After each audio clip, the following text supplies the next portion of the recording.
ఒక రకమైనటువంటి అంటే అప్పటికి తరాలు చూసేసి ఉంటాం కదా మన ఇది పిల్లలు పెళ్ళాం భార్య బిడ్డలు భర్త ఈ వ్యవహారాలని చూసేసి ఉంటాం కదా అక్కడ ఇక సున్నితత్వం పెరుగుతుంది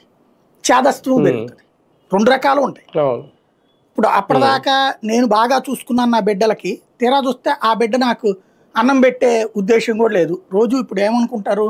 నేను నా బిడ్డకి 3 పూట్ల అన్నం పెట్టాగా పుస్తకాలు కొని పెట్టా కదా బట్టలు కొని పెట్టా కదా నా భార్యకి లోటు లేకుండా చూసా కదా ఇవాళ వచ్చేటప్పటికి నాకు వయసు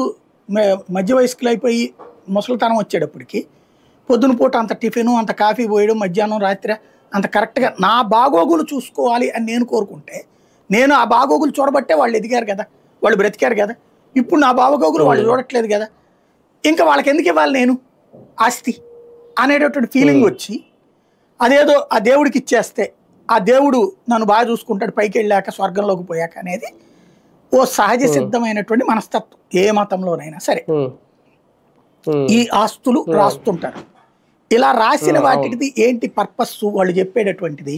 ఇలా ఇచ్చిన ఒక బిల్డింగ్ ఇచ్చారు ఫర్ ఎగ్జాంపుల్ టీటీకి ఇస్తారు గుళ్ళకిస్తారు అనే గుళ్ళకిస్తారు ఆ బిల్డింగ్ అద్దెకిచ్చి ఆ అద్దెని ఈ భక్తులకి వాడమని లేదా దాన్ని ఏ కళ్యాణ మండపం కింద వాడతావా ధర్మసత్రం కింద వాడతావా గుడి కార్యాలయం కింద పెడతావు పెట్టుకో వాడుకో అలాగే వక్ఫ్